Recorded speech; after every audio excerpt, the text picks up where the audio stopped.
So in the last video, towards the very end, I almost got myself into something that I realized would become an entire talking point. So I stopped myself and said, hold on, no. We gotta make a whole video of this. I want to talk about capes.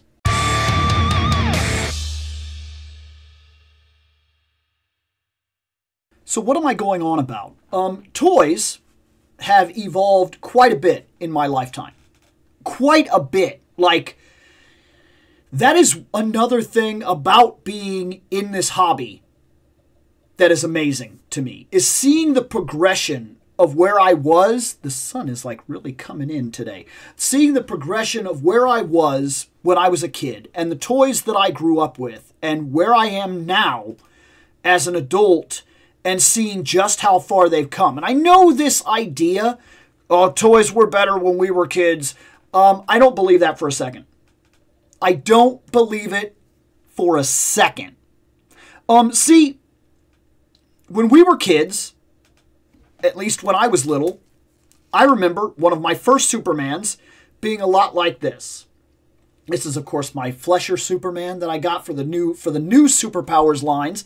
But the old Superpower figures were pretty comparable to this.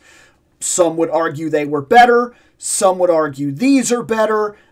I'm not worried about that argument at all. But I remember these clip capes. When I was growing up, all your Batmans and your Supermans and everything that you had, they would end up like this. Your Batmans would never have a cape. Your Superman would never have a cape. I remember this problem specifically. Capes. This one little thing right here, this little clip was what you had. And one could argue capes were better back then. When the Superpowers line first started, I wouldn't have argued with you. They were using this type of material that I really did not like. This, however, I tend to like. This very much kind of feels like the old capes that I had when I was growing up, and I don't hate them at all. And they clip onto the back of your thing, and there they are. Your Superman has a cape. And this was basically what your toy was, okay? That was a cape, and it was acceptable for a very long time. It could blow in the wind or whatever, and you could, like, make it do things or whatever, or you could, like, stand your guy there and you could be pretending that the wind is blowing sideways or something like that. You could do all this. You had, like, full control of this cape. And then sometimes, of course, when it was just laying in the toy box or whatever, it was just in there. And you would lose these capes like crazy. I remember little things like when I was growing up, there was always, like, I had, like, one Batman cape amongst, like, 7 Batman. Because these capes would not survive. They would disappear. They'd come off in a toy box or whatever, and then they'd disappear. Or you'd be playing outside or whatever. Or like you'd damage the cape somehow. You'd always lose these capes. I remember that was a big deal. All the time you'd lose the capes.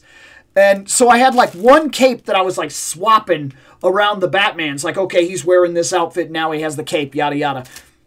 I remember that. Well, I find it interesting that as we moved into the adult collector circles, right? We've seen some cloth capes. And they've still very much been this for the most part. And they're okay at best. In fact, I see a lot of them in my favorite line. Masterverse is famous for these. They produce these capes that are okay enough. Like, they kind of hang off the back of the shoulders or whatever, and they're fine for what it's worth. Most recently, I think we went over Evelyn. She had a cape. And like I said, it's passable. It's passable. You'll look at it and you'll go, oh, she has a cape. That's cool. I like that she has the cloth cape. But dynamically, if we're taking photography or something like that, these capes are useless. They don't do a lot, and they almost become a hindrance because they always seem dull. So, like, you can set out this amazing action scene where, like, somebody's jumping and, like, going to do the Superman punch, or somebody's, like, holding out the wand, and you create this electric effect or something. But now you got to find something to do with the cape. Because, of course, if she's shooting out all this fire or something, you want the cape to be like, oh, true, and you want it to, like, express. You want it to kind of expand and be a thing, and it's not going to do that. It's just a dead weight cape. Now, the other part that I saw sneak into toys as it was going into the adult circles were these. There's two of these kinds of capes. Solid capes is what I'll call them. There's this rubber material, which you can't do anything with it. This is it. This is what it is. It looks good here. The expression has already been given to you. There. He's standing there, but he still feels somehow dynamic even standing still because the cape, right? That's kind of cool. And you get this fantastic furl here. This is beautiful. I'll admit that. That's nice.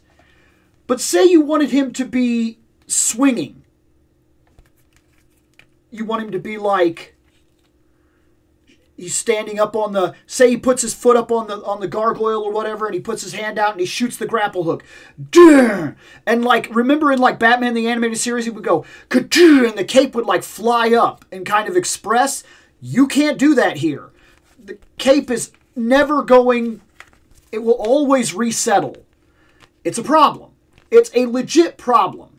It turns what could have been one of the best Batmans we ever got into a Batman with a single problem. This cape. Now you could learn and be a customizer and you could go through a bunch of stuff and you could learn to pull this cape off and cut it and put a new cloth cape on. You can do all that yourself. That's fine. But the average collector that just goes out and buys a figure is they're not a customizer. And they also don't necessarily want to learn to be a customizer. And that's fine. I'm saying that it's interesting that we ever started doing this in the first place. I understood its place. Now, before these capes, one of the things, especially right now that people are talking about with the DC license, Mattel got the license back. You remember the Mattel capes? They weren't great, guys. Like, at all. I remember it added a whole lot of weight to the figure, and it would kind of mess with that ab crunch they had, because they had that ab crunch that would allow them to go up and down, which seemed like that was a good idea, but the cape was always like unresponsive, and it wasn't this kind of rubber. It was kind of a heavier material, and it always kind of was in the way. I don't know why people don't seem to remember that, but I remember it because my Nightfall Batman, when I got this Batman, I think it's in this video, I literally took that thing off the shelf and tossed it immediately. And no, he has never gone back on my shelf. He's downstairs in a bag. He's going to the toy tables to be sold. I do not like that cape. I never liked those bodies. I don't like that design. Now, cloth capes came back in figures that were way more expensive. You could pay real money, and you could get a cloth cape with a wireframe. And this was the way to go. These are the best capes. Wireframe capes, on a personal note, are the absolute best capes. But I find it strange that it's not like a standard of the industry. Some things become standards of the industry. As we're going, it seems like these knees have become standards of the industry. Maybe some point a knee will come along that will really be better than this. And some people don't like these knees. These double joint knees or whatever, some people don't like them. The elbows have become standards in the industries. The upper crunch has become a standard of the industry to give you all that upper movement. The lower crunch is a mild standard of the industry at this point. Most figures have this. The neck, being able to actually look up, look down. We're starting to see that double joint neck that's starting to show up in a lot of figures. Butterflies for figures are becoming a standard of the industry. And if you want to know what the standard for an industry is, look at where the cheap stuff is. Because that's important. Look, if you want to pay high end and get a crazy figure, you can go ahead of the times right now. But if you want to know where the standard is, well, then just look at this old body here and see that at the time, that was a standard of the industry. This was it. You had to pay real money for other figures to kind of have the dual, the double joint. There were figures that had it, of course, but if you're paying attention, even Marvel is still using that from time to time. Even some of the Marvel Legends are coming out where the girls, they don't have the double elbows. And even so, and unlike the big giant figures, some of those big giant figures don't have the double elbows. They have the single bend. That's all they have. These were standards of the industry. The legs all pretty much have these now. The arms on normal figures, like figures that are sitting somewhere in the we're going to call it the $20 to $40 range. These are figures that are like industry standard figures. Like you'll be able to look through their articulation and whatnot. Well, they re-released this old body figure with the newer capes. These capes should be the standard of the industry at this point. They should be the absolute standard of the industry. There is no reason that you should buy a figure that doesn't allow you to manipulate the capes anymore. I don't understand at this point how it's not a standard. And the reason I say it's not is because we are still selling figures. Like the most recent She-Ra. She has like one of those rubber capes. The cartoon collection She-Ra has a rubber cape. That's a $20 figure.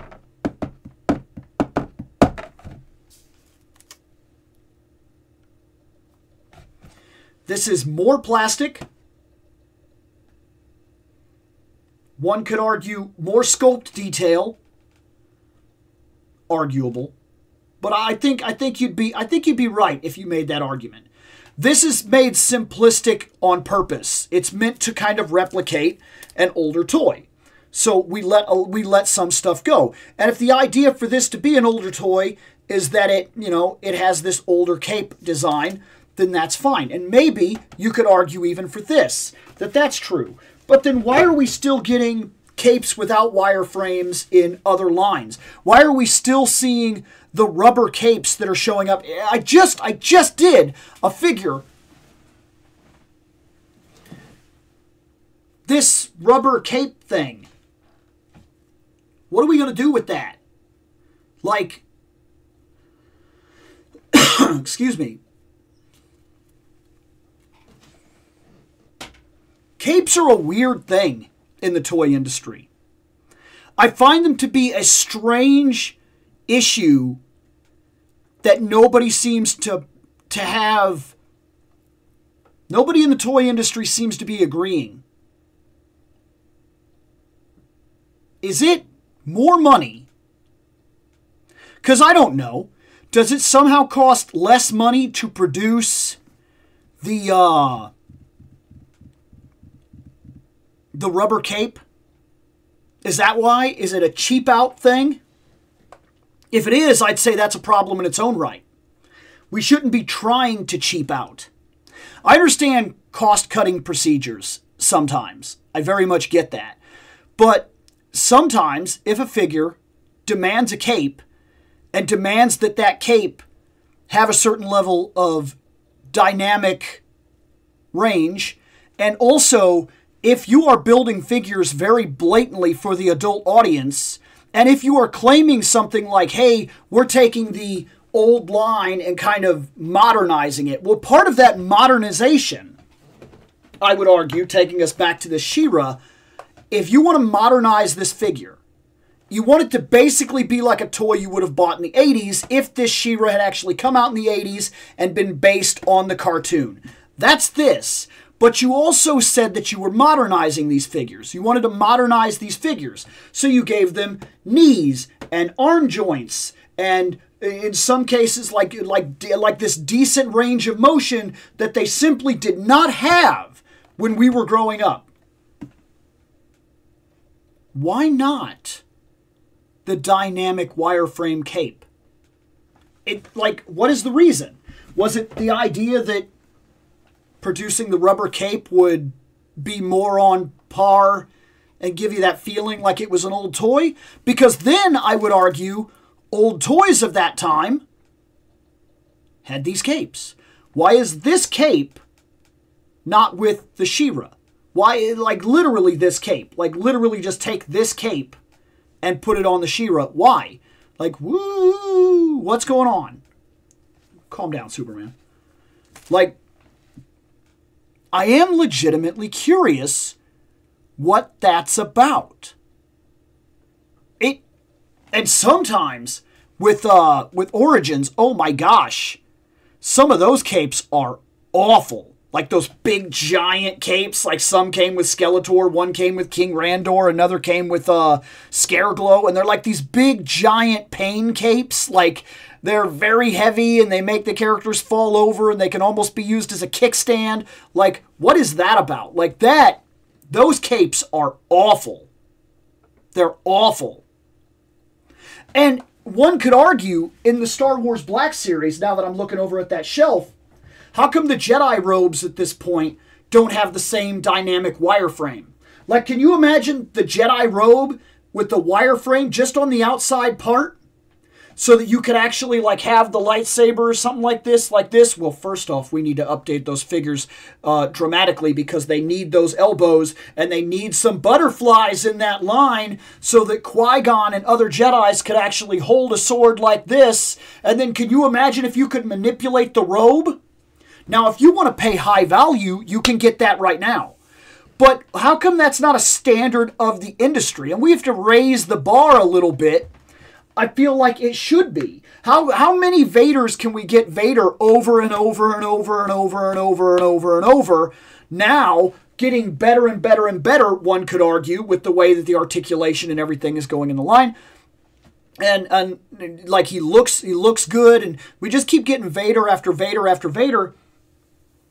How come his cape, how come that doesn't have, like, why are not wireframes? That's the whole point of this video. Wireframes should be the standard of the industry by this point. Is there a benefit to this cape? Maybe for you there is. I'm asking a real question.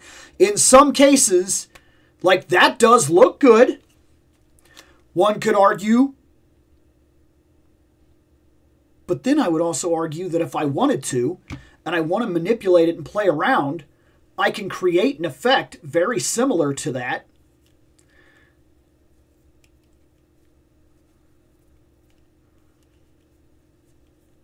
Pull that out a little bit, kind of flick this one over. It's not perfect, but I did it. I can create an effect, not as extreme as this, but if I want to play around, and isn't that the point?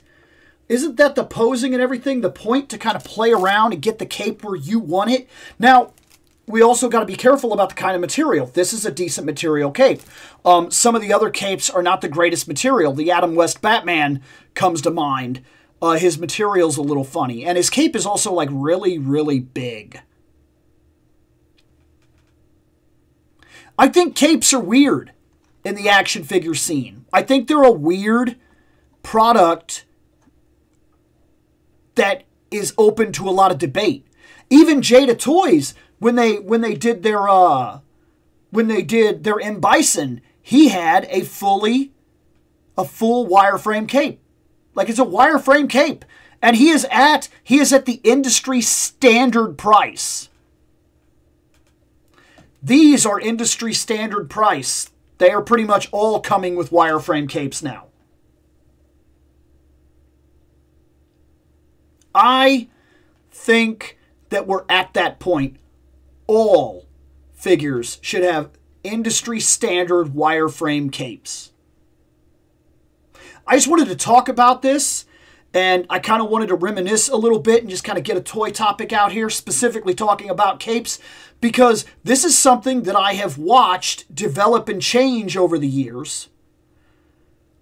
And I think that it's about time that we saw this as an industry standard. Can you imagine if they released a Gambit and they gave a wireframe to his jacket? Like, that would be cool. Like, really cool. One could argue material is a problem. And maybe that's an argument, but that also can't be made necessarily industry standard either. Because if you want the Jedi robes to work, they need to be of a heavier material than, say, this cape. And if you want certain kinds of capes to work, it needs to be a different material. And if you want like a jacket, like a trench coat to work, that has to be a different material. So one could argue there's a lot of sway in terms of materials. But I really think wireframes should be a standard of the industry by now. And if it's cost cutting that is keeping us from doing it, I don't know if I believe that necessarily either. I would almost claim that it's, should I call it profiteering? I don't necessarily want to do that because I don't know. But realistically, if other companies are able to give wireframe capes, and bigger companies, like the Marvel Legends here, can't seem to give you cloth materials of any kind,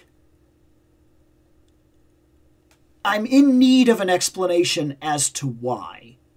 Why do we not have like a lab coat at this point that would come with, you know, different characters that could use it? Or even one or two characters. Give me the lab coat for the Lizard, and then give me the lab coat for Reed, and then give me the lab coat for Bruce, and then like different things like that.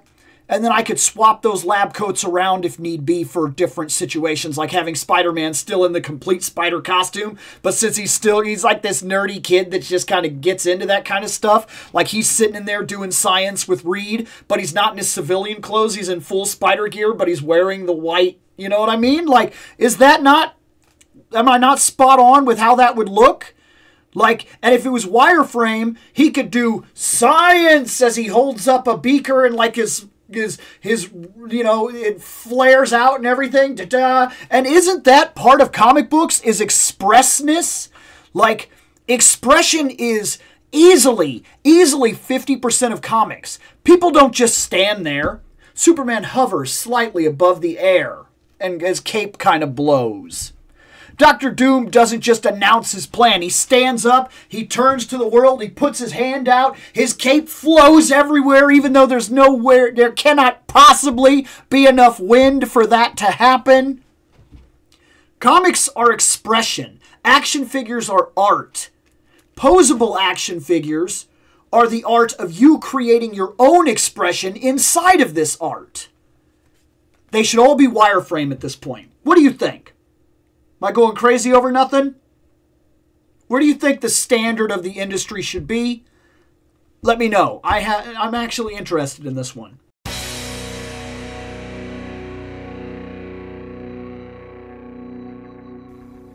I have spoken. Take what you will from it.